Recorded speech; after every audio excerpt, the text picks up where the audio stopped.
My name's Arthur, and I thank you for joining me as we share together the teaching of Jesus from Matthew chapter 6. He's giving us advice about money, saying that we should not lay up treasures on earth, treasures which will be destroyed one way or another, but rather we should have a focus in heaven. The reason for this is that we can't serve two masters. We need to work out who we are living for ourselves and materialism, or for God. Let's read together what Jesus says. Matthew chapter 6 verse 19.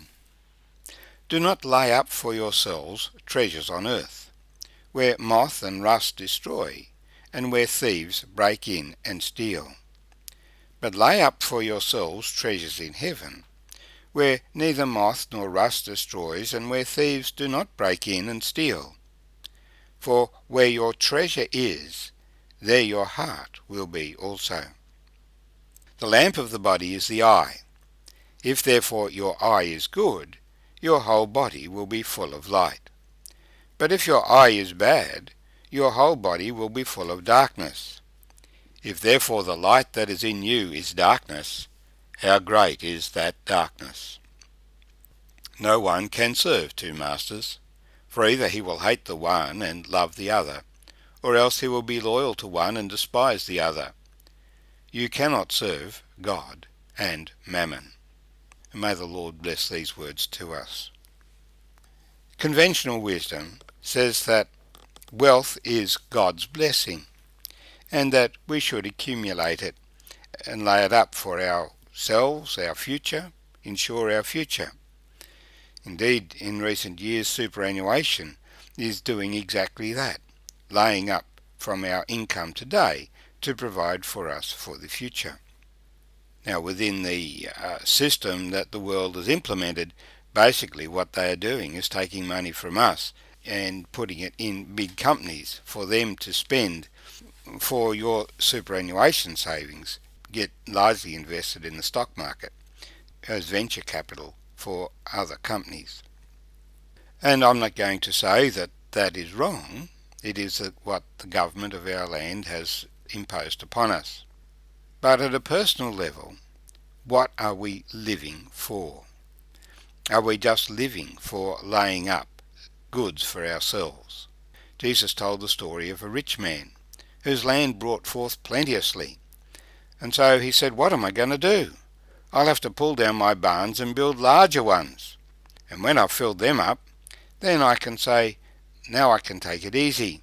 I have goods laid up for many days. I don't need to work any more. But Jesus says, you're fool tonight. Your soul is required of you. And whose will these things be? The point in that story is that while the man harvested the crops, it was the land that brought forth plenteously. It was God who provided the wealth to him. And he could have invested all of that in heaven by looking around and seeing that there were many people in his community that could have been helped. Rather than putting it in barns to feed the rats and the mice, he could have given it to people to feed them. Then he would have been honoured before people and honoured before God. But no, he laid it up for himself, assuming he would live many days, and then was not able to benefit from it at all because his life was taken from him. When you have possessions, then they grow old. You have too many clothes, the moth comes and destroys them. You have too many goods in the shed, rust destroys them. You don't get round to using them, they just sit idly. And of course, thieves target those who have possessions. They break in and steal. And it's very frustrating when they do. But what do we think about these things that they've stolen?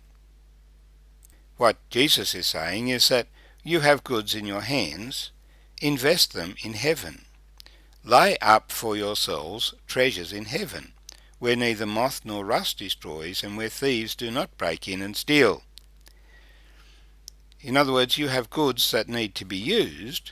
Let them be used by people who have a need for them. So you have clothes, give to someone who does not have clothes. You have money, then don't just let it rust. You have goods, don't let them just rust. You have possessions, don't just build yourself a bigger house to store more of your possessions. But there are many people in our society who can use those goods. And so allow others to use them. Let them be used usefully rather than just wasted by rusting out. Where your treasure is, there your heart will be also, Jesus says. If you've spent your life collecting stuff, then that is your treasure. And you'll be very disappointed if your house burns down or the thieves break in and steal. But if your concern is for others, then those things can no longer be stolen from you, because others have them and are making good use of them. He goes on to say, the lamp of the body is the eye. If therefore your eye is good, your whole body will be full of light. But if your eye is bad, your whole body will be full of darkness. And if the light that is in you is darkness, how great is that darkness? If we close our eyes, we can sense the darkness. We don't know where we are. We need to have our eyes open.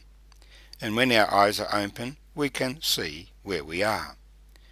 But Jesus is using this as a spiritual lesson for us.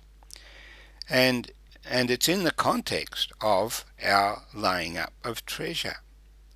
So if the focus of our life is acquiring goods and storing up goods for ourselves, then Jesus is saying that's darkness, that's short-sightedness, that's not the way that we should live. And people who are living that way are living in darkness because they don't see that there is another dimension to life, the dimension in which God dwells, the dimension in which God has given us things that we might pass them on. If we have possessions, we need to share them with others who have a need. We can share them in a way that builds the other person up, not in a way that makes them dependent on us, so that those things grow in the lives of the others. If your eye is bad, your whole body will be full of darkness. So if the direction of your life is materialism, then Jesus is saying your life is in darkness. And he concludes it by saying, no man can serve two masters. Either he will hate the one and love the other, or else he will be loyal to one and despise the other. You cannot serve God and mammon. Paul uses a similar example about a soldier. If he's going to be a good soldier, he must be committed to soldiering. He can't be going off in the middle of a battle and saying, well, it's time to go and pick my olives, so I've got to go and pick my olives now. He can't be distracted by some other cause in the middle of a battle. Your mates rely upon you. And so if you have two businesses, you need to settle on which one you're going to be focused on, because there will be times when there's a conflict between the two and one will miss out. I have an olive grove, but I also have a consulting business, and the grove misses out because my focus is more on the consulting business. You can't serve two masters. You can't have two goals. You need to identify what your goal is and pursue that. And surely our goal is to please our Father in heaven, to have a good focus on our life. And so that comes back to not laying up treasures on earth, but laying up treasures in heaven, where our goal is to see Jesus Christ in his glory.